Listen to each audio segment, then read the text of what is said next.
because we have a lot of material to cover. Welcome, everybody. I'm Charlie Zelle, chair of the Met Council, but for today, I'm also chair of the Blue Line Extension Corridor Management Committee, and that's where we are. So just a few little housekeeping that we all know. It's a virtual meeting, which means that we are going to be communicating through Zoom. I have my participants list out, so those who want to raise their hand virtually or just raise their hand through the video, get my attention if you have comments or questions. Also, if anybody is a member of the public that wants to share thoughts, please feel free to email Sophia Ginis. That's sophia.ginis@metrotransit.org. And you can do that until Friday, May 21st, and we'll be sure to include comments, questions, and maybe even answers on our project website. The meeting is recorded, so it'll be available for those that want to review it or for those who may have missed it, can view it later. So as a way of introduction, as we've done, I'm going to name the organization, and maybe those that are present can introduce yourselves. And I'll start with the Met Council members. I already introduced myself, Charlie Zelle, and there are other council members with us today.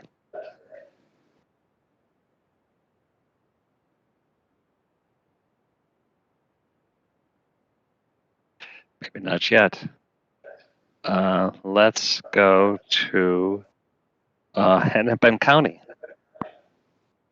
Good afternoon, everyone. Irene Fernando is here, chair of the Rail Authority and also District 2, which is going to enjoy much of the Blue Line.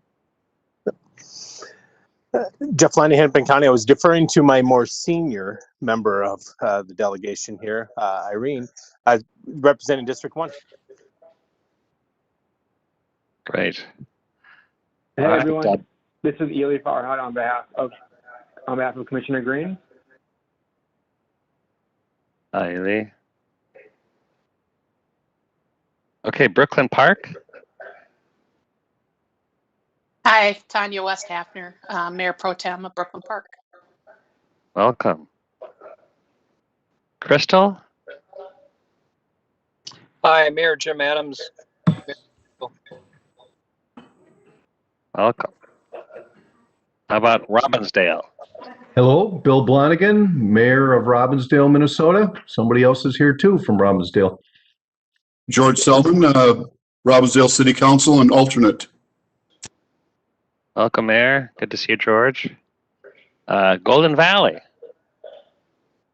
Good afternoon, Shep Harris, Golden Valley Mayor, and I think I might be joined by a fellow council member. Yes, Jillian Rosenquist, council member and alternate for Mayor Harris. Right, Shep. Julia, good to see you. Minneapolis. Sure, this is Abdi Salah, alternate for Mayor Fry.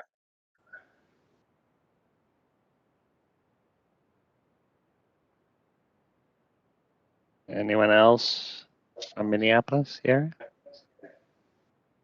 Hi, this is Andrea Patterson, Senior Policy Aide for Councilmember Cunningham. Right. Hi, everyone. This is Danny Hahn, Senior Policy Aide for Ward 5 Councilmember Jeremiah Ellison. Okay. Thanks, Danny. Brooklyn Center.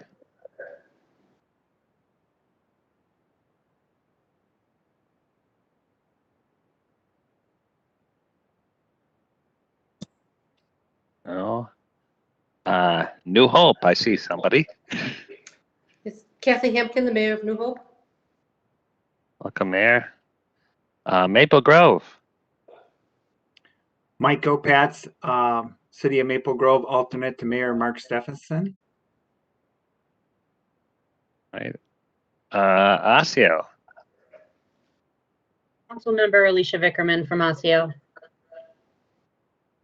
Welcome. All right, Minneapolis Park and Rec Board. For District 1. Great, welcome. All right, the Blue Line Coalition.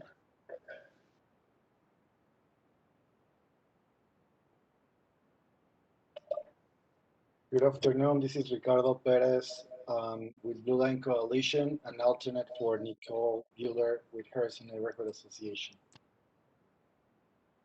Welcome. All right, the Community Advisory Committee.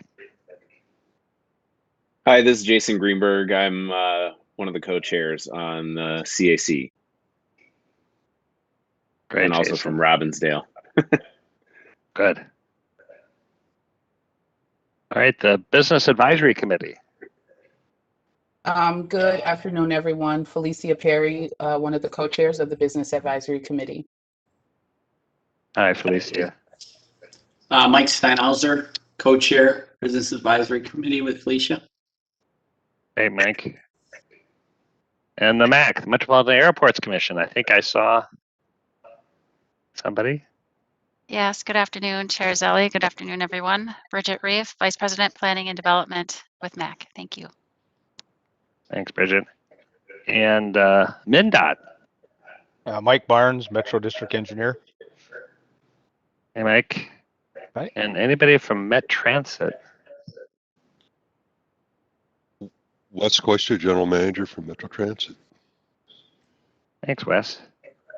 Did I miss anybody who would like to announce? I know we have a number of staff members, but any kind of representatives?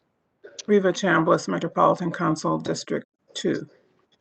Great, Reva. Thanks.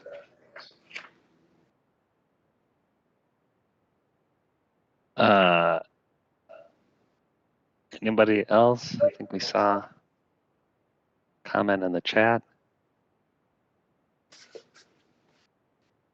Well, let's move on then. And our first item is to approve the meeting summary. They were sent out last week for review. I know there is at least one edit, and I'll just read what Councilmember Chambliss would actually like to clarify that in the minutes, what she said was for a request for more clarification about adding non-voting members to become voting members and the rationale for the change, as we are setting a precedent for future voting changes. So I think Dawn will have that actual language to make that edit. Any other changes or edits for these minutes? And you say that these were sent after our last meeting, correct? The summary? They were actually sent on with a meeting packet on, I believe they were sent out May 7th. So hopefully you have them. If not, we can get them to you. I have them, thank you. Lovely, okay. Hi, Chair Sally. This is Ricardo with Blue Line Coalition. Just wondering if we can add a brief report or update from Blue Line Coalition during the time when other committees will be sharing updates. I'd be happy to provide some time during those committee reports. And I will call for that after the first two. Meanwhile, Chair Zelle, Bill Blonigan, Robbinsdale, I move to approve the minutes with the edit that you noted. Thank you. Is there a second? Second by Commissioner Lundy. Thanks, Jeff.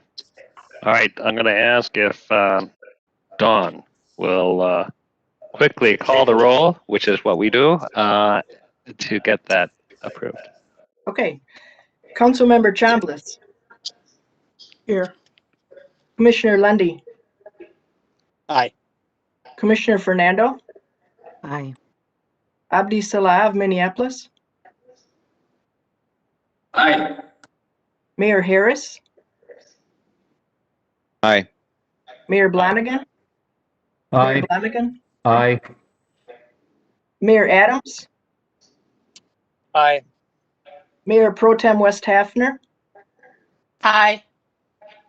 Commissioner Chris Meyer, Aye. Ricardo Perez, Aye. Bridget Reef, Aye. Mike Barnes, Aye. Jason Greenberg, Aye. Felicia Perry,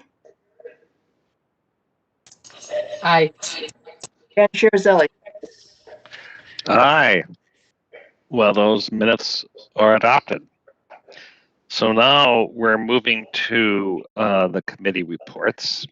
And first up, the Community Advisory Committee, and I believe we're going to hear from co-chair Jason Greenberg.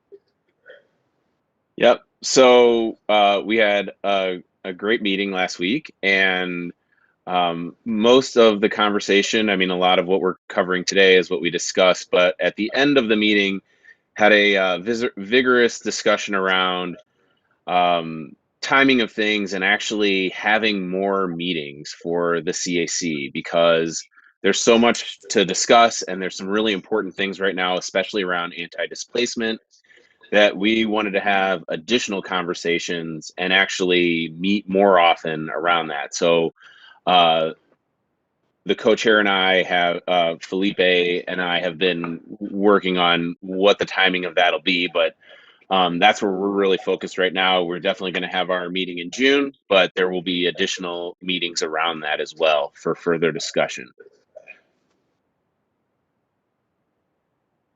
Great, thank you, Jason. I think we're also going to hear from the Business Advisory Committee and Chair Felicia Perry. Thank you. The Business Advisory Committee met, and we actually reviewed a little bit of what we should expect from our schedule, including kind of our meeting cadence and what things we were going to cover as we're approaching, according to the timeline. So that was really helpful to get everybody sort of oriented in the work and what we need to get done and by when. We also talked about we're given an overview of the full light rail system. This was something that committee members had asked about, just to give a little bit more context, understanding what's happened and happening in other areas of the Twin Cities and what other light rail alignments, impacts and results were. So that was helpful information. We had a bit of discussion about that as well. And then we dived into really approaching some of the work around and questions around the anti-displacement work group. And that was a place where we built a little bit around how we wanted to, move forward with getting that real community feedback and fuller information around the impacts, not just the positive ones, from some of the other routes across the Twin Cities. And Mike, let me know if I missed anything. No, I think you got it all, Felicia. Great, thank you. And also, I think we want to allow some time for the Blue Line Coalition. Is that Ricardo? Is that you or Denise Butler? Thank you. Yes, I can go first real quick, and then if Denise wants to add anything, but appreciate your time. So with Blue Line Coalition, we've been meeting pretty much weekly for the last couple of weeks to work hard on updating our policy platform to bring it from back in 2013 to 2020 and to have policies that we know are needed to protect residents who are vulnerable to development pressures. Our big concern is the current timelines of things. We strongly believe that anti-displacement policy should be put in place before we continue talking about possible routes to hopefully avoid any sort of unnecessary displacement that this could bring.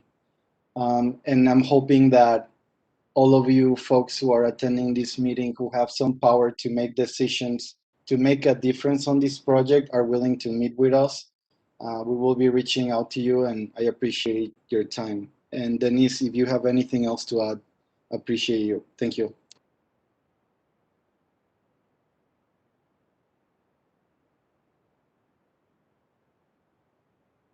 Okay. Thank you, Ricardo. And thank you, Felicia and Jason. Any questions from the larger group for the reports and the committee updates that we've just heard? Chair Zelle, this is Jeff Lundy. I had a quick question. Sure, Jeff, go ahead. I just wanted a question for Jason and his committee that asked about more frequent meetings. Were you referring to just your committee, or were you also referring to the CMC? I was interested to hear what you're thinking on that. Thank you. Yeah, great question. So we were speaking specifically about the CAC and the topics that we were covering in our meeting, and essentially running out of time at the end in the conversation and not having enough time. So that was really adding in additional meetings and having additional meetings was focused specifically on the CAC. Okay, thank you. Mm-hmm. Great, thanks, Jason. Good question. Any other questions, thoughts on what we've just heard?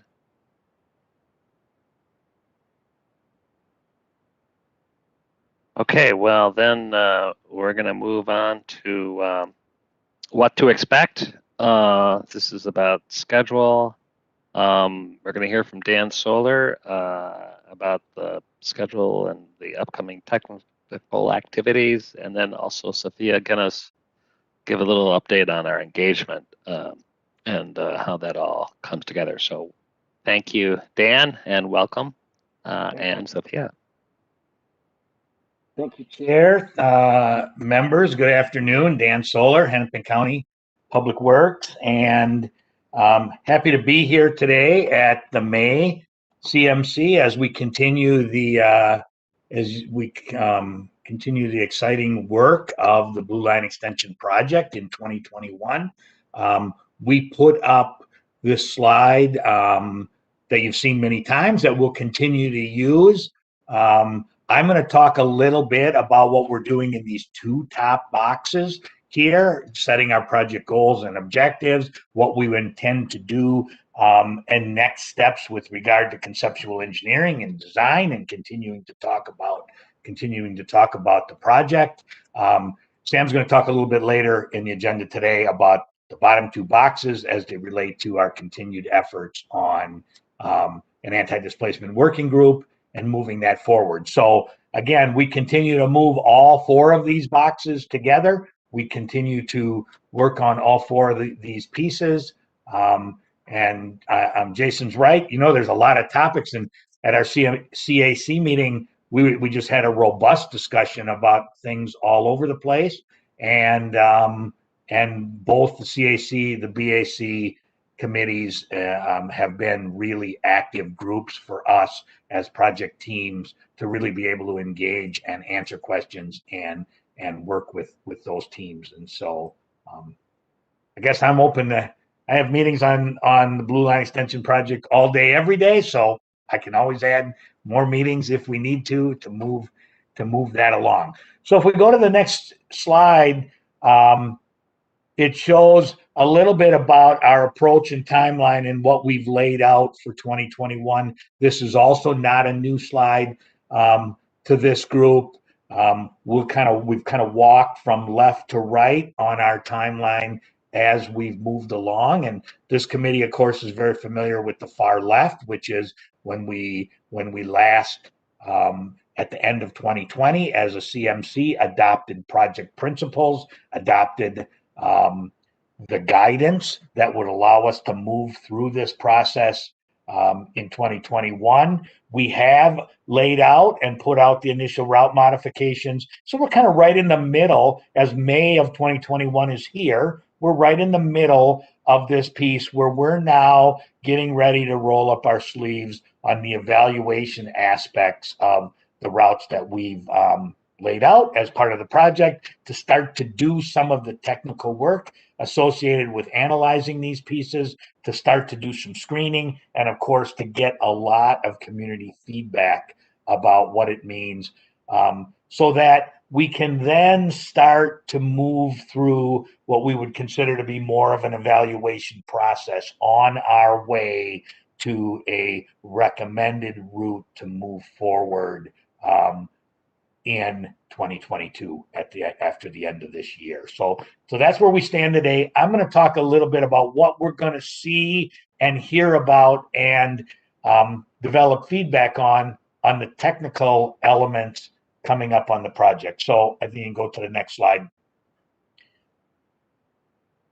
So we are going to keep the survey and the interactive map that we've had out into the public open until the end of May. Originally, we were talking about kind of closing that at the end of April. We're aware that community events over the month of April were definitely trying. There was a lot of things that were going on in all of our communities here. We're mindful of those events. Our public engagement cohort expressed the need to could we keep it open a little bit longer. They're working really hard behind the scenes with not only the interactive map and online survey, but collecting paper surveys, doing things with interpretive services and getting things in other languages and getting as much feedback through their contacts through the engagement cohort as they could. That needs to continue, and it will. And so we're going to keep that going. We have well over 1,000 surveys here today. And of course, what we're trying to do is find gaps where maybe there are voices or specific entities that we have not heard from, and really try to pull out information from them as well, so that it gets to be really a collaborative process that gives us as much feedback on, have we the questions of, have we identified the right routes? Are we going down the right path? What do you like about what we're showing? What do you think is a problem with what we're showing? What are the pros and cons? And so a lot of that feedback is coming in, and you're going to hear more and more about that as we kind of gather all this data and feedback together and present that going forward. So that's where we are today. The next slide talks a little bit about what we're going to do coming up in both our business and community advisory committees and CMC through the summer months. So as we start to talk about the technical things that we need to generate, June is when we really start to want to bring out some visualizations showing how LRT looks and fits along the various routes that are under consideration, all the way from how we do some of the linkages out of Target Field Station to what does LRT look like on Washington, on Lowry, on West Broadway, on Highway 81 in Robbinsdale, on Highway 81 in Crystal, anywhere along the route. What is the existing conditions today? And then some visualizations of different alternatives for LRT as well. Visualizations of center running at grade. What about center running elevated? What about side running LRT? We won't necessarily do every iteration for every cross section that we pick, but we'll pick some that we think will help show what it could look like, and then we bring those forward for discussion, and we can go back and work on other ones. So we're also developing other ways. We just had a meeting today with some of our community cohort colleagues to talk about ways we can continue to produce visualizations to help people understand what LRT might look like in specific locations. I mean, it's one thing to say, well, you can see what it looks like. You just can go ride down University Avenue. stand on the sidewalk and take a look? Sure, that's a way to envision a way that it'll fit by context, but also actual drawings with actual impacts that can show that. That's part of what we're working on in June. So we'll hope to network about that and talk about those pieces at our June meetings. We also want to start to begin the discussion of what are the objectives that we want to do some measurement on, and what are the criteria we want to use as we start to evaluate the viability and options that are part of this mitigated route. So in some cases, it'll mean, well, what are we evaluating about how LRT works on a specific route, like Highway 81 in Robbinsdale, and in some we'll be able to compare, well, what are the pros and cons of being on West Broadway versus being on Lowry, or some of the linkages. And so that evaluation criteria will be brought forth in a draft form so we can kind of have some feedback and work on what that looks like. And then we also want to, as I talked about earlier, share some of the feedback we're getting out of our surveys and out of our numerous meetings. And we have meetings going on every week in various different community groups that we can start to summarize feedback. That's what's going to happen in June. In July, we want to start to actually now take some of the generalized visualizations that we've put together and start to lay not a line on a map, but a plan on a map. And so there's a big difference, right? A line on a map says, well, we would think about building LRT on this segment of West Broadway. A plan says we would anticipate building this width of LRT on West Broadway. We would put it here. We would have this left for roadway.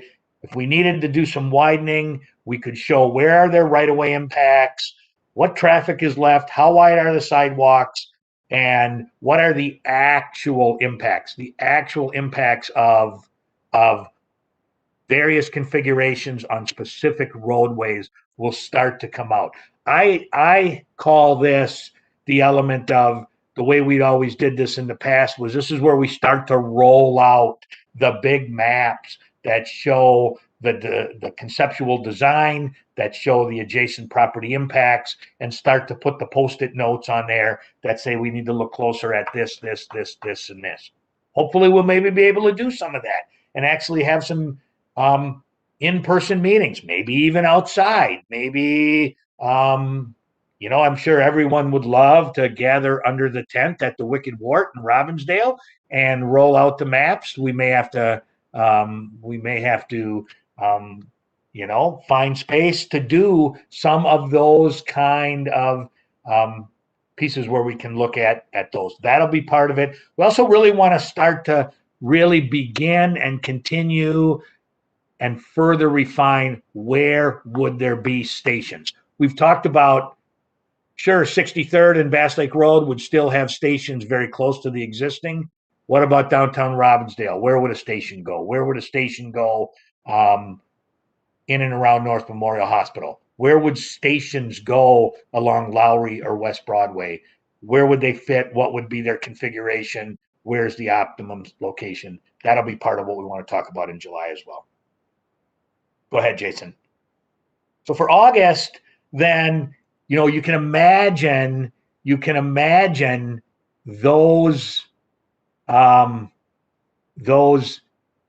drawings, both the visualizations and the layouts, are going to generate hundreds and hundreds of questions, comments, and concerns. So pulling together and getting more specific details about those questions, furthering that discussion, bringing that forward, and starting to kind of lay out the concepts of what a draft route evaluation report looks like will be what we do in August. And then that will continue. While our goal is to release that draft route report in September, we certainly know that the amount of feedback we're going to get throughout the summer months as we negotiate on this and discuss these concepts will lead to a lot of questions and comments and analyses that we'll have to do as we get into fall. So that's really the guide. It really looks to be a robust summer that hopefully coming out of and getting out of the potential restrictions. I saw Reva just put a note in there about the 63rd Park and Ride. What a great idea of, being undercover even on the first level. We got some space to lay out tables. We're outdoors and hopefully it'll be a nice day, and it's sometime in July, and we're laying out drawings with staff to help walk through for any interested parties what that could look like. I mean, that kind of thing is stuff that we'll be working on as we move forward. So that's really what we're looking to do upcoming. Jason, go ahead. I think, is this where we transition into Sophia now is going to talk a little bit about how are we getting feedback and how are we using our engagement work to help work on all of the things that I just presented. Thanks, Dan. So, as we're getting feedback, that is informing and shaping our technical work and what we're focusing on as well. We've been asking specific questions of the community, and we plan to, as Dan spoke about, plan to reflect what we've heard and how that shaped our work. So suggestions of missing routes, or parts of routes, we've heard a little, not a lot, but still need to bring that forward. Analyzing suggested station locations, we've gotten a lot of comments about that, a lot of discussion, and kind of a robust report on that. And then one of our big questions was analyzing issues and opportunities. The interactive map has a ton of comments that people have engaged on, and that's part of our continued conversation. As we get into the July timeframe, there's new issues and opportunities that we need to discuss with the community. And also the project goals, the project evaluation, that is also a part that is ongoing and really will start to inform that draft report. So kind of pulling it all together, even though the survey is open a little bit longer, and as well as the interactive map, we are continually evaluating what we're hearing, what the main themes are, and adjusting our work to be responsive to those needs. So that's a little bit about what we will want to kind of package up and reflect as well. And then as you can kind of see in the June and July work, new questions come onto the table. And so we will be focusing our engagement on furthering that conversation. And so with that, Jason, you can go to the next slide. So this slide is both my way of highlighting some of the events that we've done that have helped inform our community engagement in April, as well as using it as a way to thank many of our active partners that helped make these events possible. So the cohort has been out and about having Earth Day events. They've been at vaccination sites. Project staff have been out and about, but really also want to highlight Felicia with West Broadway hosted the North Side Business Luncheon. It was a really awesome meeting for us to hear about things happening within the community and also share a project update. Seeds to Harvest group is a really awesome group of folks coming together on the North Side to really advance a whole bunch of stuff, and we really appreciate that invitation from our CAC member to that. And the Robbinsdale listening session that was helped organized by our CAC co-chair Jason and another CAC member Jean was a really awesome way to connect with the community. So obviously this is not all we did in April, but just some highlights of some events that we really appreciated the partnership with our community members, community and business members, and also just resulted in some really great feedback for the project staff to listen to and adjust with. Jason, next slide. So May is starting to fill up. So these are just some dates that we've scheduled, but if I were to list all the things that we have going on in May, there's usually about 3 or 4 events a week, and project staff is dancing around to get to all of them and to continue to find more opportunities. The cohort has really been pushing us forward, and of course, you all are part of that as well, and we love leveraging that kind of stuff. So there's a lot more to do, a lot more to schedule, and if you go on to the next slide, Jason. Kind of with that, we have a lot. We want to be a lot of places, and we have some big questions and ongoing discussions. So just to give a little bit of overview of what we want to do in the summer. So kind of to what Riva put in chat, we want to have these pop-up events at places that people are gathering, both our transit centers and places like Cub Foods or Hy-Vee. So we can just kind of get people as they're coming about. The cohort also has ideas about events like this. Going to summer events and kind of filling out that calendar. We're in the process of doing that, and we'll check in with the cohort. And then ongoing community specific meetings. So getting into the weeds and specific locations, especially as we get more detail. Also want to recognize that in June, you know, we're going to be, Sam's going to be talking more about our anti-displacement work later. And, you know, there'll be a kind of the process in which we get somebody on board to help facilitate and really kick off that work. But thinking about engagement that sets the table a little bit and keeps this conversation going with folks, because we know it's so important to the community and having that broad engagement. So for sure, bringing that in. And as we show these new information, there's obviously new questions for us that we have for the community, and then there's questions that will start to come from the community to us. And so really focusing that July timeframe on having a lot of in-depth conversations with like individual business owners or corridor residents and neighbors and whatnot, and spending a lot of time with people where they are. We also know that we want to bring this information out, kind of like Dan said, find those places where we can gather and get in front of maps, both virtually and in person. Next slide. So just also want to recognize the group of the cohort that we have going on, and just next slide too. Next slide, thank you. We've been hearing a lot from the cohort as well, and just want to reflect some of that. This is just, you know, very high level. Realizing that April in particular was a very difficult month, starting with, you know, attacks on our Asian community, trials, continuing pandemic, and so leaving space for folks to have some healing and extending some of our questions so people had time to respond was an important part of it. The need for translated materials is something that we will continue to prioritize and bring along with all of our major pieces of project information. And just also wanting to recognize that how the big picture fits together, our committees, our steps of work. And so that's part of why you saw the first agenda item on our packet today, was just to kind of put together what we're planning on and how these pieces will come together and what we'll have in terms of information to share and kind of when. And that's also kind of what Nick is going to go into, is that different communities have different, some folks have been with us for quite a long time, and we really need to reflect that historic perspective, where others are just kind of getting into the world of LRT. And so bringing both, and also continuing to note that anti-displacement work is a priority and it needs to be part of our conversations. And so with that, that's our update for Dan and I. Thanks, Sophia. Thanks, Dan. Wow, that's a lot of information. Busy summer. Any questions, comments for anybody on what we just heard? Mr. Chair, this is Jeff Lundy. I had a comment. Yeah, go ahead, Jeff.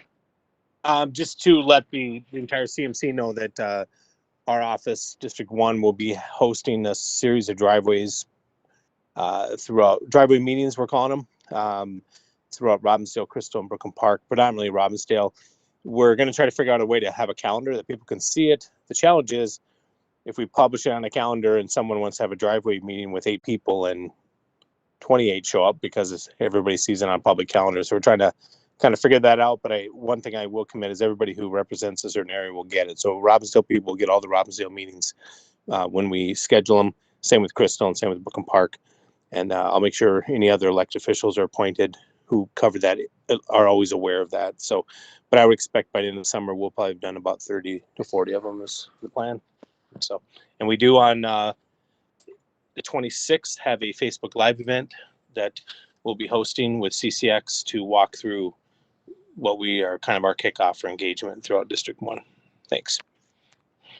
Great, thank you. And I really applaud the idea of having both virtual and an opportunity, it seems, this summer to have some in-face, on-site kind of meetings, including this committee. And I really like the idea of, as you mentioned, Dan, we could, or as Riva has pointed out, we could find the right spot, get some tables, spread them out, and look at some drawings and look at some actual places. So that's I think exciting. we'll get creative. We'll use the 3 weeks of non-winter in Minnesota to find a way to get that done. Yeah, maybe we can stretch it to 4 weeks this year. I have a comment. Any I other have a comment, questions? Charlie, if that's all right. Oh yeah, please go ahead, Erin. Yes, and since we're kind of laughing already, I will acknowledge, Dan, not only will it be 3 weeks of summer, but you'll have 3 weeks of extreme extrovert time. So beware to Excellent. anybody who attends these events. I'm just kidding. Okay, so truly, I especially with what's occurred over the last year, having something be accessible is different than having it be available. So I appreciate how we are saying all the things that we're offering, but what are the ways by which it's accessible and convenient? So thank you for saying that you're going to go to where people are already. People utilizing what we have available is also something different. And so I don't know how I don't think it's necessarily the best use of time to get all of the events in what spot or anything like that. But I encourage those who are hosting events to develop a practice where we're really asking, well, who's attending and who's absent and what type of interactions are we having to really get towards an engaged kind of dynamic relationship. Thank you for extending it to May. So we're listening, right? We're listening and taking some actions, but how do we even further codify that? Given what you had just described, it is a consideration that I hope you continue to incorporate. And I think reporting that out at CMCs is a wonderful time to ensure that we're progressing in a way that really centers these geographies. We talk a lot about these geographies. We talk a lot about transit reliance. So what might be different? Is it, am I a person who's carrying 3 grocery bags and a car seat and holding my 2-year-old? Like when we're like really centering ourselves on what we mean when we say transit reliant families. We have the hospital, obviously, so we're going to have to consider some, when night shift comes, when shift change occurs. So again, I know we're doing these things already, but since we're progressing and evolving in this, how do we keep that kind of front of mind and really in all of our actions demonstrating to our residents that we're hearing and seeing their needs and the ways in which we are hoping to connect them to the other aspects of their livelihood. So those are a few comments, not yet feedback, I'll be direct if I have that, but more encouragements to ensure we're really keeping our residents and their experiences front and center. Thanks. Continue to push the needle. Great comments. Thank you. Any other thoughts?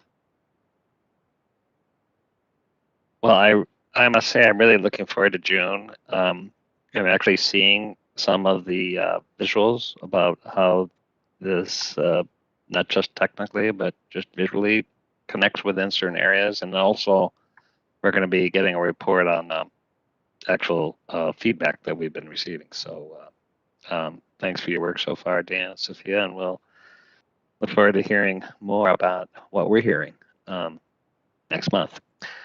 So if we're ready to move on to Nick Landwer, who's going to take us through a overview of the LRT system, how those LRT lines fit, and some of the neighborhoods they serve. So Nick, I see the big picture here. You're going to take us through something maybe a little bit more focused, and go ahead. Thanks. All right. Thank you, Chair. I just want to thank Sophia.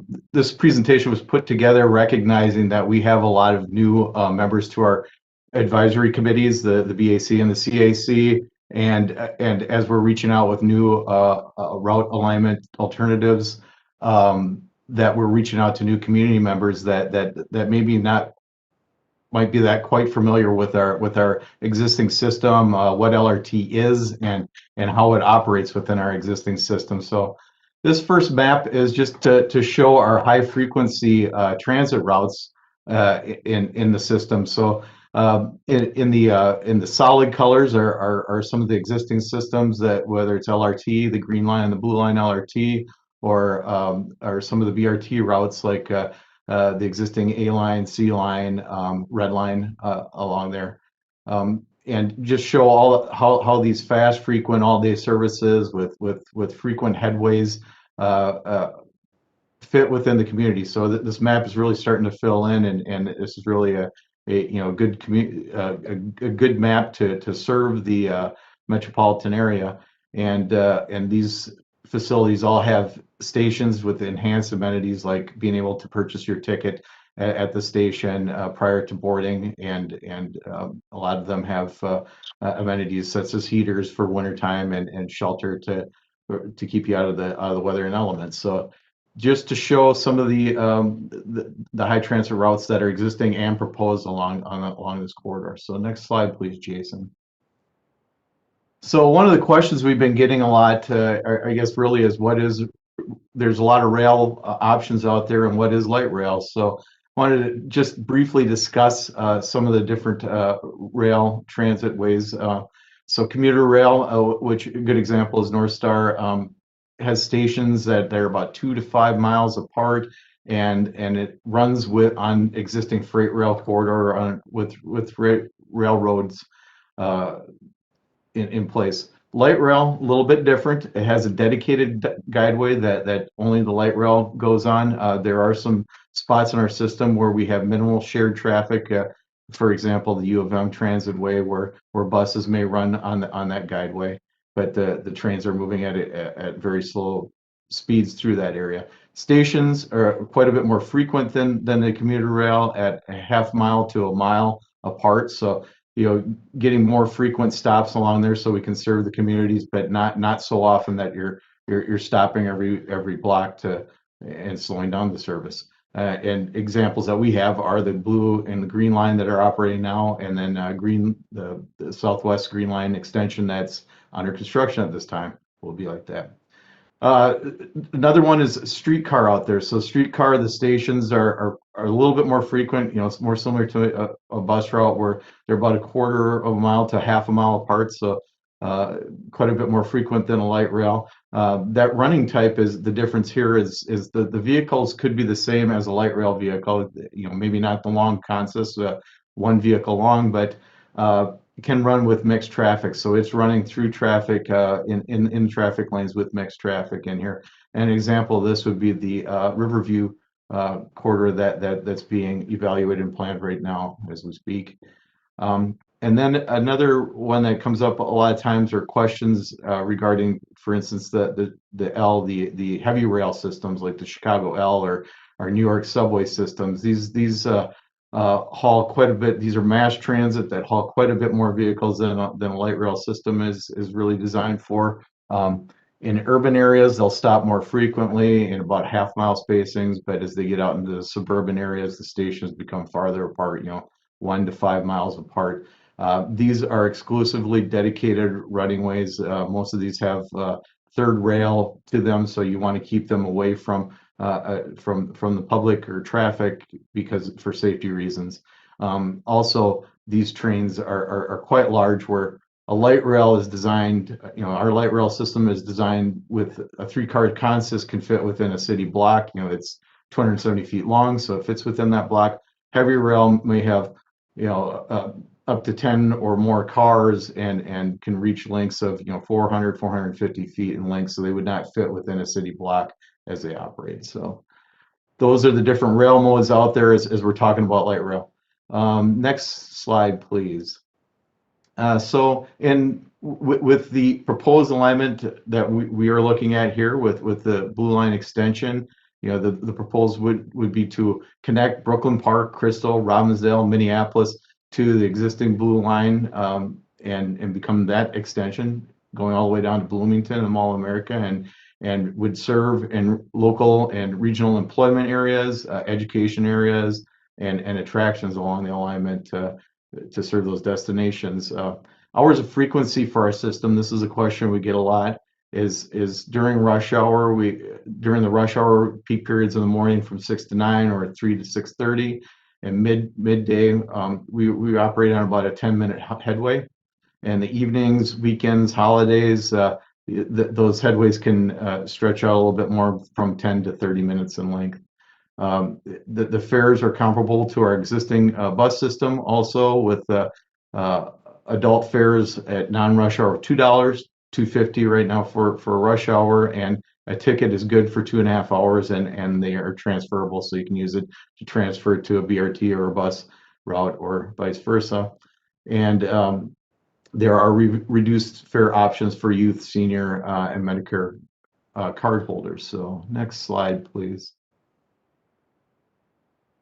One of the obvious benefits of a light rail transit system are the environmental benefits here. So putting the system in place, every rail car can carry up to 270 passengers. And so, compared to a 1.7 passengers per vehicle. So, what helps is the light rail runs on electricity. So the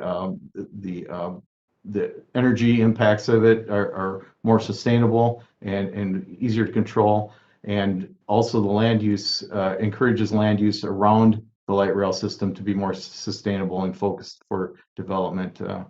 So this graph here just shows that the pounds of CO2 per mile compared to a single occupancy vehicle is greatly reduced with the light rail vehicle. So just the one single occupancy vehicle to a light rail vehicle is about a third for the light rail vehicle. So very environmentally friendly. Next slide, please. Just want to take a little look at how we operate in our existing system. So again, the light rail operates on a dedicated guideway, and there's different kinds of tracks out there. So in the top left-hand photo, it shows embedded track where we're in more of the downtown areas where there's more going on in the area, the embedded track where there's concrete around the rails in those areas. When we get outside those areas, maybe a little bit more easy to maintain and install is a non-embedded track or a ballasted track that's shown on the bottom left-hand side. Again, our trains run on electric, and so they need to stay in contact with the overhead electric line. That's an overhead catenary system that it runs off of. So that's what powers the motors, but also the equipment, the HVAC systems, and all the other mechanical portions of the vehicles. Next slide, please, Jason. So let's talk a little bit about how we operate through there. Really, the light rail is designed to operate within the community, and it works best running at grade, so it's more accessible to the community and folks that are getting to it. So this is a slide showing center running LRT. Center running works very well with existing traffic areas and along streets because it runs generally with the through heavier traffic movements. So for instance, this is University Avenue. The train is running along University Avenue with those heavier traffic movements, so it can use the signal systems to keep going with the traffic and have limited disruption to traffic in the areas and really compatible with how it works. On the right-hand side of this slide is an overhead view of how the train at center running fits within the roadway. Again, this is University Avenue, and this is the train at a station, a split platform station along that alignment. Next slide, please. Other options are other ways we run along in our system, side running. This is an example of Hiawatha, where there was a right-of-way dedicated for transit way when they built Hiawatha. So that was in place there. So it runs parallel to the traffic with Hiawatha in this location. Next slide, please. And a lot of questions on platforms and stations and how they work. So The center platform station over on the left-hand side, this is a shared platform. So each direction of traffic travel of train goes to that one center shared platform. And that's very convenient for operations because, you know, our passengers can get directed to one place to get a train for either direction. It avoids a lot of the confusion there. And it's a lot easier for operations if there's maintenance happening and trains need to switch tracks. We can reverse running and run trains the opposite direction on a track and still keep service going. So instead of having to send people to a different platform, they're already at that platform. The drawback is that center platform takes up a little bit more room or space where it's at. On the right-hand side is a split platform. There's many split platform stations along University Avenue. These were designed to fit in that more limited right-of-way. So the platforms, you can see there's an eastbound and a westbound platform. They're on either side of the intersection in this location, and so they provide travel for that direction. The challenge comes if somebody goes to the wrong platform, they need to come off the platform, cross the road, and get over to the other platform, or there needs to be a little bit more direction if we are doing maintenance or reverse running along the system. Next slide, please.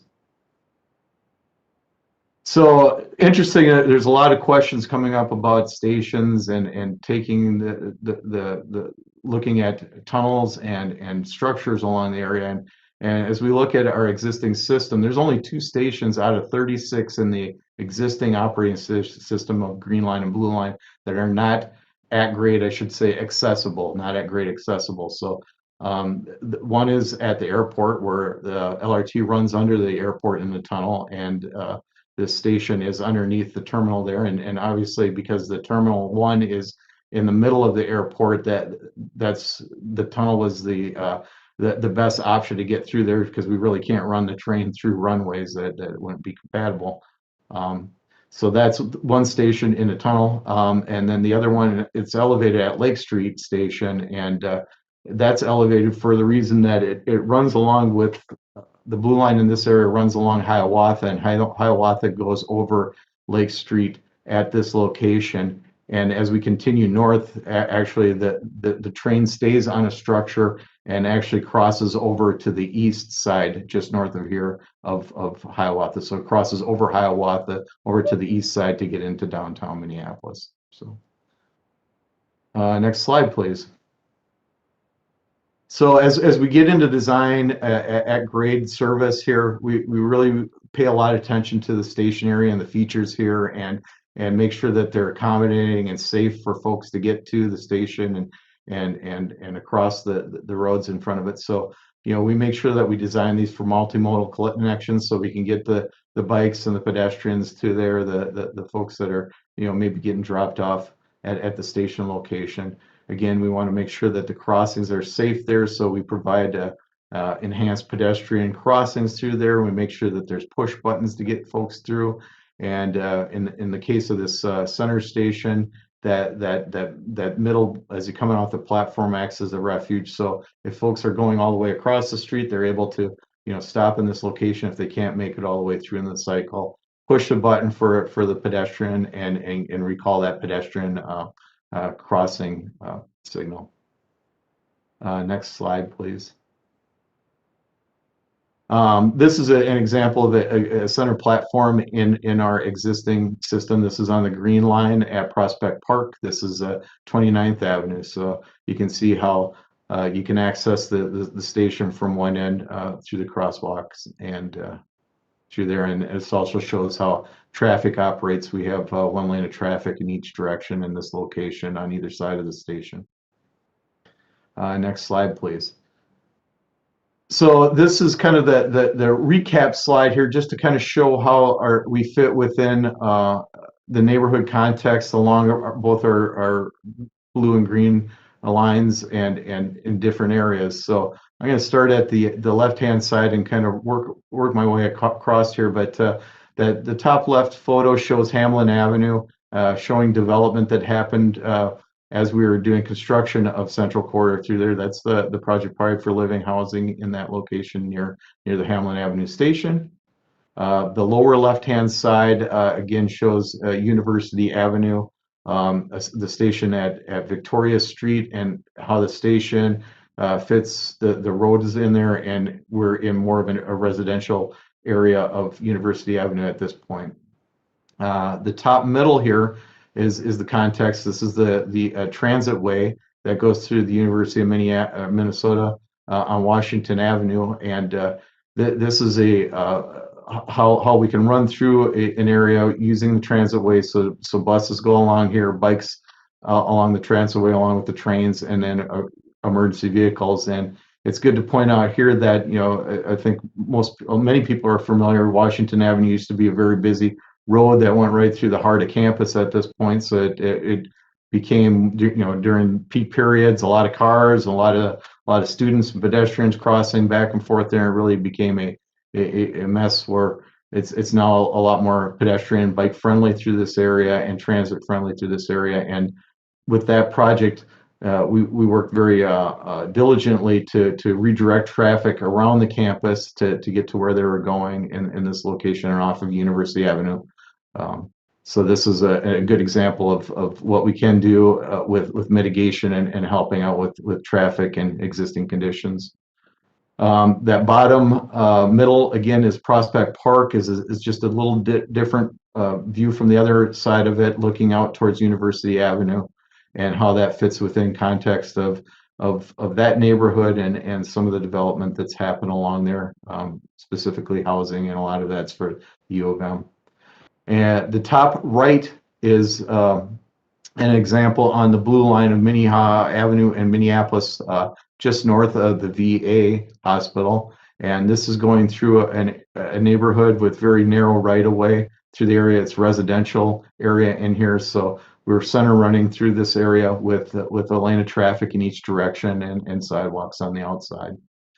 And then to recap, the bottom is just showing as we run through downtown Minneapolis on existing streets in this location and the station, and how it fits in context within downtown Minneapolis. So again, this is really meant to be a high-level overview, just to get people familiar with how the system operates and the different configurations we have along the system, and really high level what light rail is. So Chair, I'll turn it back to you. If there's any questions, I'd be happy to answer.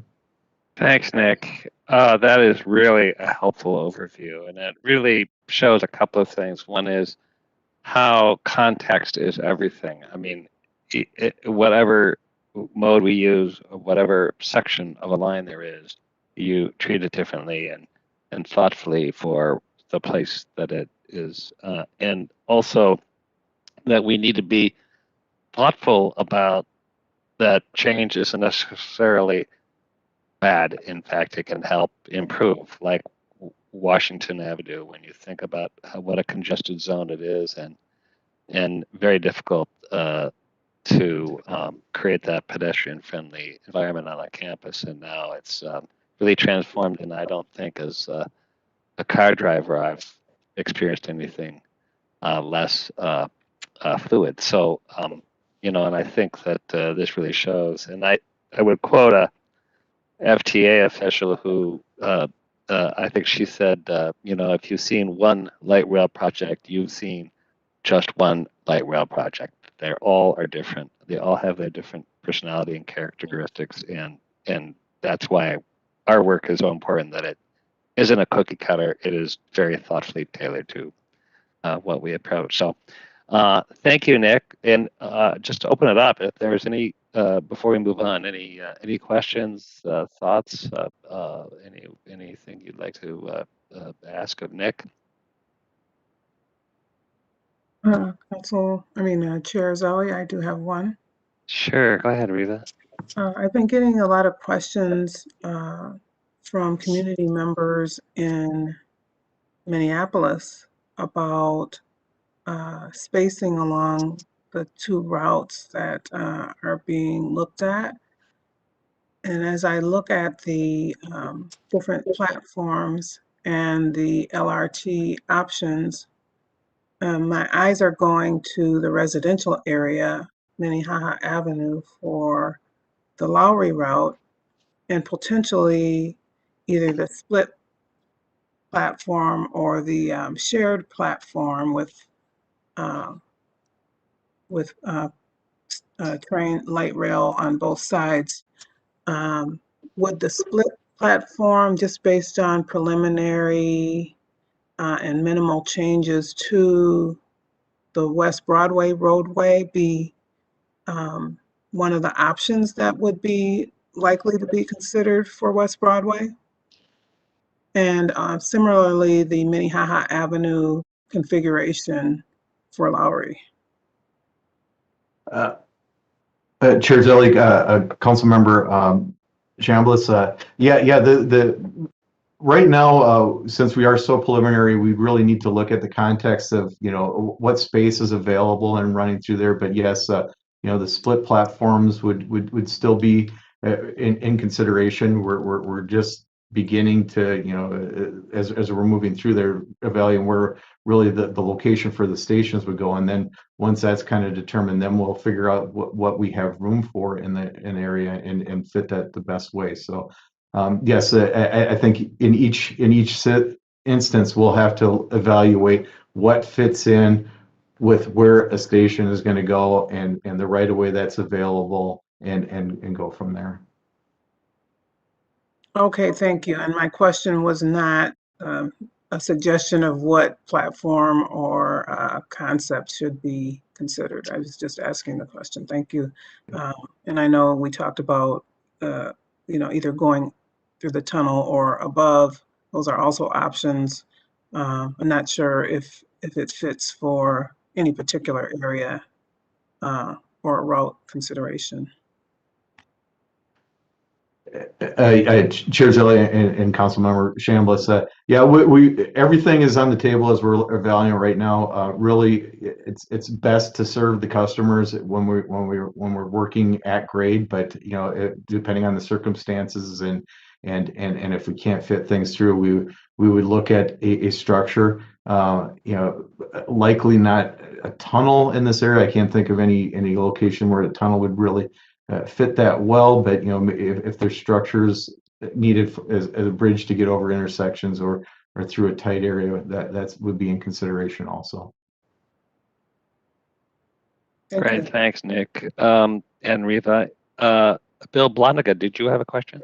Yes, I think what Councilmember Chambliss brought up is helpful in Robbinsdale also. These pictures that you have that show the various different layouts of the platforms and how they can be would be helpful things for people to see at the various different neighborhood meetings. In fact, your whole presentation is helpful, but especially if at the neighborhood meetings we could have these pictures of the various platforms, and then we could maybe talk about what in our area was likely or not possible or whatever. So thanks.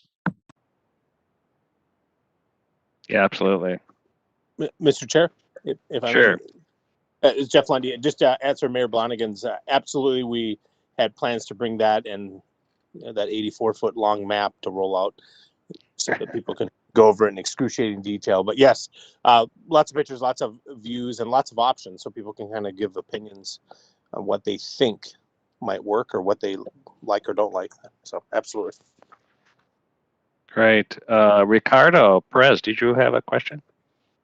Thank you. Yes, super quickly. Specifically in Minneapolis, as we're looking at these possible solutions to bring the train, do we also have any idea on the negative consequences of certain types of modes, like the ones that you're sharing here? Do we know if there's any loss of residential property if we use one versus another, or are some of those factors being taken into consideration in these conversations right now? Yes. As we evaluate each section, it has its own character or context or size, and we really wanted to introduce something that has the least amount of impact to our route or to an area, especially as we start moving forward. So, we want to limit the impacts that we're working on, and we would evaluate, how we fit and, station type we use and in each location to limit those impacts. And thank you, Nick. And I think it's important, I think to note that we learn every time we go through this process, so that we have the benefit of our knowledge from the past work in this metro area. Jeremiah, did you have a comment, question? Yes, thank you so much. I want to make sure that we're not being overly dismissive of elevating the structure this early on. You talked about how every project is so unique. If you've seen one light rail project, you've seen one. And I think that I think based on some of the design we've seen, we tend to go sort of path of least resistance, and I understand why we do that. But I also am hearing from constituents a lot of concern about the route being at grade at certain parts of either corridor, and so I just want to make sure that if at no other time, right now is the time that we're exploring when to have the structure elevated a story up or so, and don't relegate it to, okay, well, we've got these two special circumstances, one tunnel, one elevated, and sort of put us in that box. I want to make sure that as we're going out and talking to community that is still very much on the table, because I have heard some feedback from constituents, and I myself am still learning and not necessarily dictating one way or another which direction we need to go, but I want to make sure that that's on the table for community members. Great comments, and thank you for bringing that up. And I think we all should be where you are. You so artfully described is that we're open, but let's make sure we really are thoughtful and not constrained, and make sure we take the time to get. Chair, let me add quick that so when I talked earlier in the meeting about preparing visualizations and then starting to prepare at grade layouts that show right of way impacts, we'll do those for various configurations of LRT.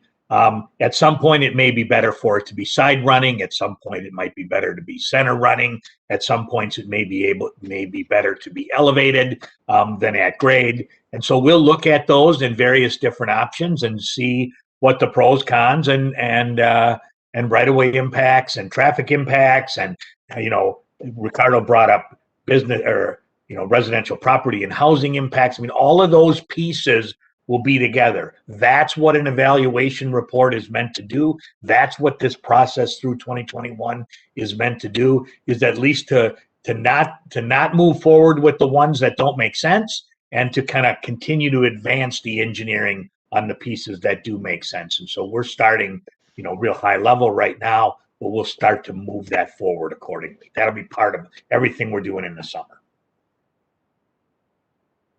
All right, thanks. Thanks for mentioning that process. I think we should move into, given the time. Really quick, Charlie. I'm sorry. Go ahead, Irene. I just want to comment. These images are really, really helpful, and so given council members Chambliss and Ellison's comments, I think discussing at a future CMC about what factors would indicate a not at grade, what factors might indicate a bridge or something like that, because when we look at the entire alignment, it's not a lot of blocks, right? It's not like we would do that where there isn't density. So I just wanted to echo what was written in some of the comments from Riva and what Jeremiah had expressed. And again, thanks to the team for the imagery that's been provided. Great, thanks. Excellent idea. I want to leave some time for a little presentation on what we've heard from the community regarding anti-displacement. We have an anti-displacement working group, and I know that Sam O'Connell has probably maybe some others. Sam, you're going to lead us off? Yes, thank you, Chair. Good afternoon, everybody. Sam O'Connell, Project Lead for the Met Council. And yes, want to give you an update on our activities on developing the anti-displacement working group. So not quite there. We're still receiving some feedback. So I want to share what that feedback is with you today and also our next steps. So just as a reminder, just as a place setter for folks, as we think about anti-displacement, to know that there's definitely other pieces to that, and gentrification as we talk with community members. Our intent is to build community wealth. And however, these projects, as transformative as they are in terms of development and ridership, they also do come with other impacts. So this is an opportunity for us to get in front of that and understand that. I also just want to add the second piece of our conversation about anti-displacement, and so we do not forget, is that the previous project did make commitments as we look at the alignment, and particularly on Olson Memorial Highway and in Golden Valley as well. And we don't want to forget that. We want to make sure that we're still honoring those commitments that we made and some of the solutions that the community members came up with to improve safety, to improve connectivity. So just want to make sure that we're not losing that element of our conversation. Jason, if we could go to the next slide, love to share with you some of the feedback that we've received, particularly from our community members and advisory committee, as we talked about this in April. And again, just sort of this is a recap, and then we'll share with you about how we plan on moving forward. So as we talked about this, we understand our agencies, respective organizations, bring a little baggage to this, and sometimes we're just not the best folks to lead. We definitely want to participate. We bring resources. We are ultimately going to be implementers, but this isn't necessarily an area for us to lead. So for us to make space and really bring another group to come in and help us lead this work. So it was confirmed by our community members and again our advisory committees to say yes, this is an appropriate role to bring a third party in to help us lead this work.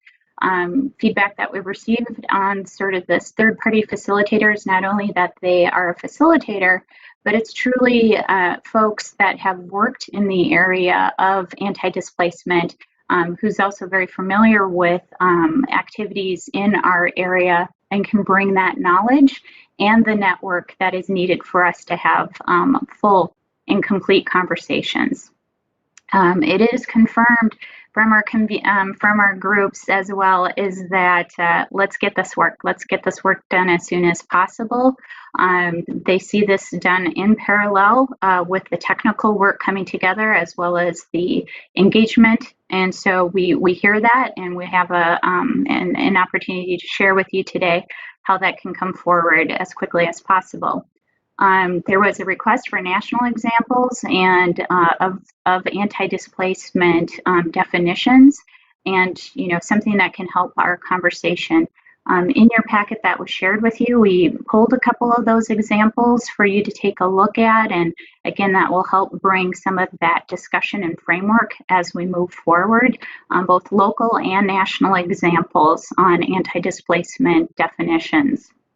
So just generally in terms of feedback, there is a recognition that anti-displacement is complicated. There are no easy solutions. I think we're trying to be very intentional in how we work with communities and other organizations and how we go about this work as well. There are many organizations who work in this area, and just very happy to hear from Ricardo as he shared, bringing forward some of the work that the Blue Line Coalition continues to do. So we're, again, taking our local examples and our local work into the conversation, and that clearly this requires a commitment from the project. And I think over the last 2 months, few weeks, as we've talked about it, that is something that we are sharing, both from the project sponsors as well as from other community members too, that this is an understanding that we are going to continue to do this work as we pull together the technical work. This is an area of emphasis for us. Jason, if we can go to the next slide. So we have asked some of our community members and advisory committees, including Corridor Management Committee, to help us think of suggested names or organizations that can help support this work. We are continuing to receive additional feedback on this, so I would just ask that if folks don't see somebody listed here that you think of that could help in this work, please let us know. Because as we get and develop a request for proposals, we want to spread this out and share amongst all of our networks that this work is out there, and really looking to receive really good and thoughtful proposals as we do this work. So from our technical advisory committee, from our business advisory committee, again, from our community advisory committee, and as well from you, here are some of the organizations that could potentially help in this work. Moving to the next slide, Jason. As we also have received questions about, like, where does this anti-displacement working group kind of fit in our advisory committee structure, and what is sort of their role and responsibility in terms of interacting with our established advisory committees, as well as ultimately with the agencies or organizations that have the responsibility to implement. I would say that this is a working graphic for us at this point. This ultimately isn't really conveying exactly of where the anti-displacement working group would sit, but what we're trying to share is that it is a group that has responsibility to be working with our existing advisory committees in both of sharing and receiving feedback, and then also working with some of the organizations that are responsible for implementation. So we'll probably come back with another graphic, but it is our first attempt on sharing that we see a connection, and it's really going to be the most valuable experience if we have that discussion that goes back and forth, both to inform, to discuss, and bring back into the work as we see the working group moving forward. Jason, if we can move to the next slide, please. So very much like how we're hearing from our community members about organizations or individuals who can do this work, we're also hearing on who should be around that virtual table that comprise representatives of the working group. This is not inclusive, totally inclusive of all of that, but just wanted to share with members today who that could be or what organizations could be. Obviously, our communities, Hennepin County, the council, we feel that there's a role for MnDOT here specifically as we think about those previous commitments along some of our roadways, definitely some academic experts. We have some locally that we can tap in who have done a lot of work in this area, our community partners, affordable housing experts, economic development experts, and really I just want to press upon that we do feel like there is an absolute role for our community partners, as well as maybe some of our members that are serving on our CAC and our BAC as well. We'll be able to come back in June and share with you what we think that representation could be for the working group. We will also do that with our advisory committees. Jason, if we can move to the next slide. So going forward, just to recap, we want to make sure we have a very good list of potential organizations and stakeholders based on our community conversations and advisory committee conversations, that we've got a good list to make sure that when we're ready to release this work, that everyone is aware of it. So as we also consider the composition of the group, just making sure that we're sharing that with our advisory committees and bringing that back to you in June.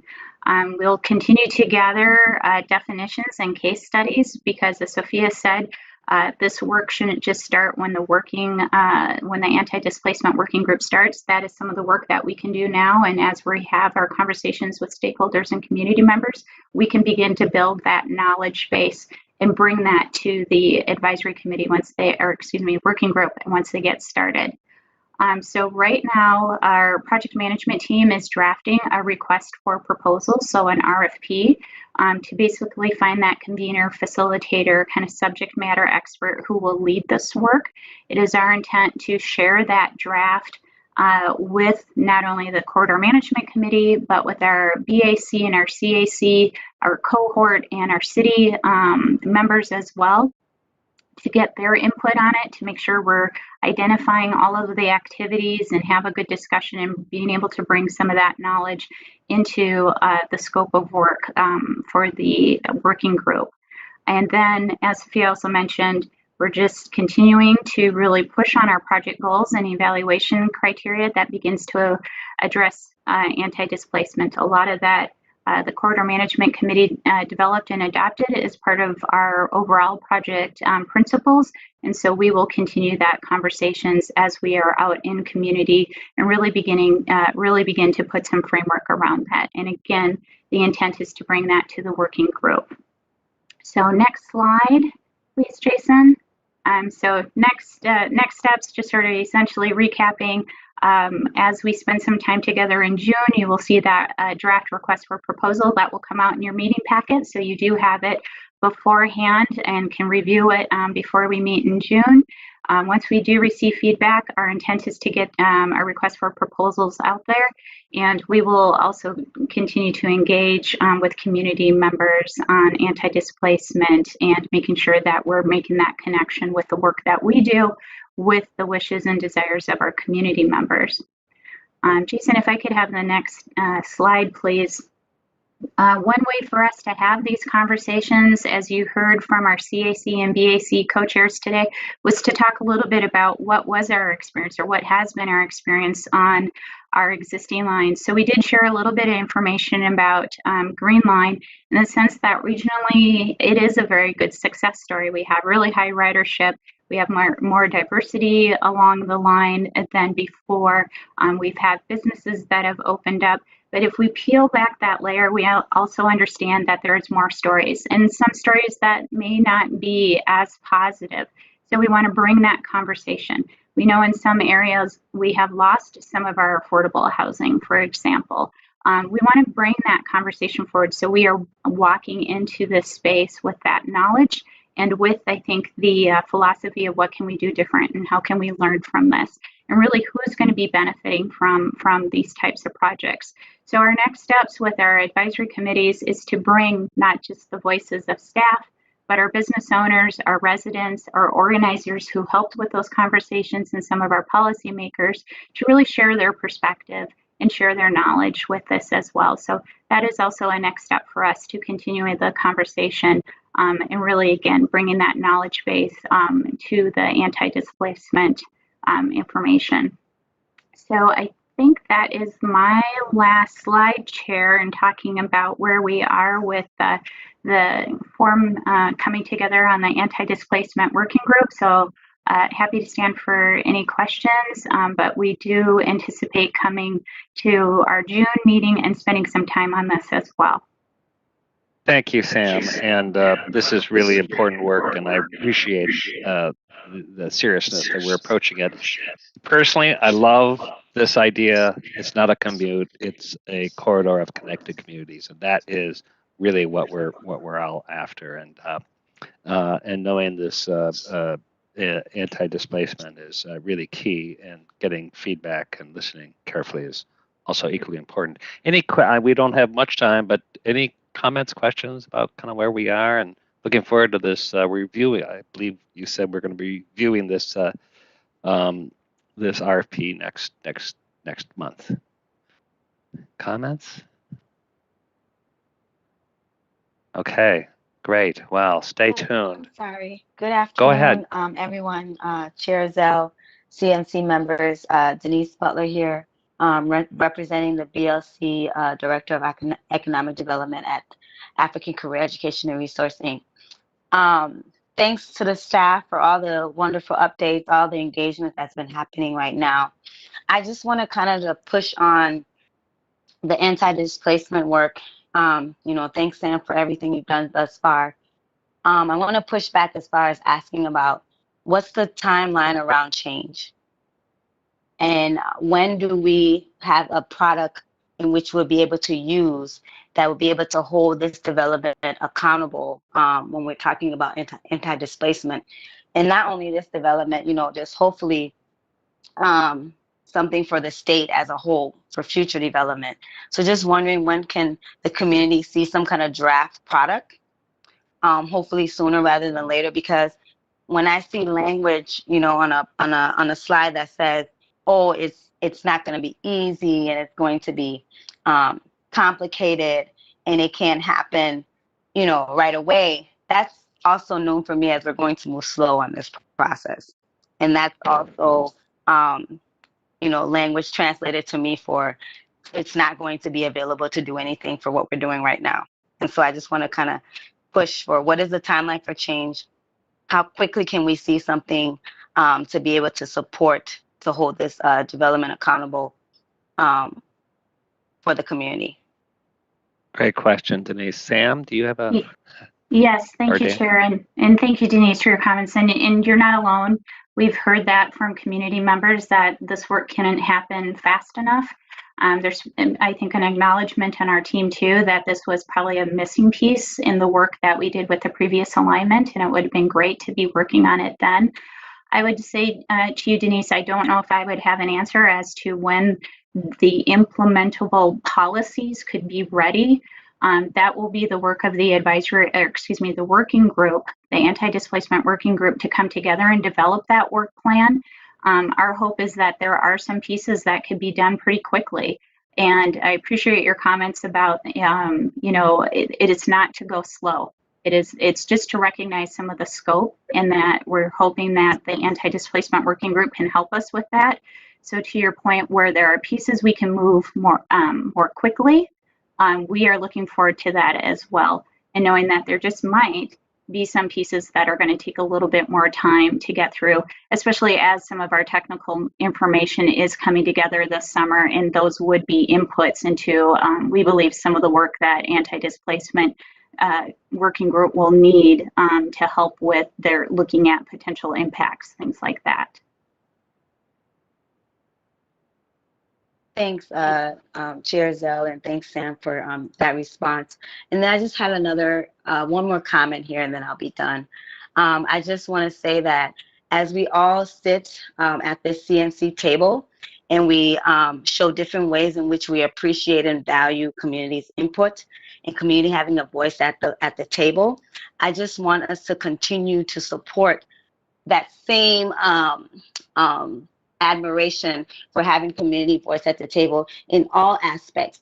I don't think there should be any table, especially with 2020 and everything that has happened and even more recent events, there should be any table that has public people, elected people, public people in office that does not have or support community voices being at the table.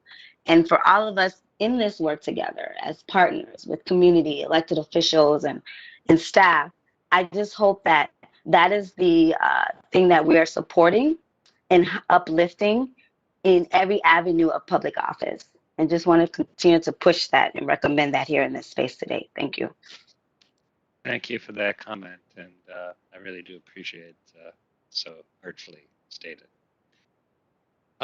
We're at time. I just want to just touch on a couple of quick things. One is we had a robust conversation about the committee membership and really about voting, non-voting participation.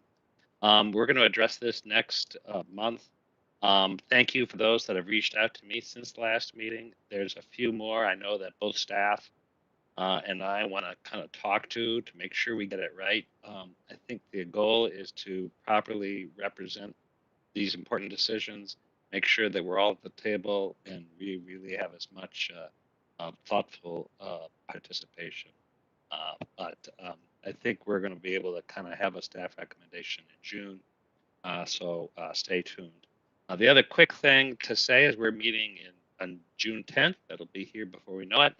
The one date that we are considering changing is in July. The date in all of our calendars is actually the same week as the 4th of July, July 8th, and which is normally the second Thursday. We're considering going to July 15th, just out of respect of people's calendars. We think a number of people were not able to make the July 8th meeting, so I just want to see, maybe not by noddings of heads, but just understand if that would be an issue if we push this forward a week to July 15th rather than July 8th. We think we might get better attendance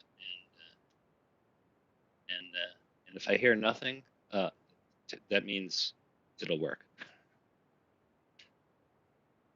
All right, we covered a lot today, and if there's an issue with the calendar, just feel free to reach out to me or Sam or Dan. Thank you. This is a lot of information, and I really appreciate everybody's engagement. We certainly have a lot of committees, committee meetings. I've heard a theme of we need to meet more, not less, and we look forward to doing that. And with that, it is a beautiful day in Minnesota, and I hope you get a chance to enjoy it. So see you at the next meeting. Thanks, Chair. Thanks, everyone. Thanks so much. All right, we stand adjourned. Thank you.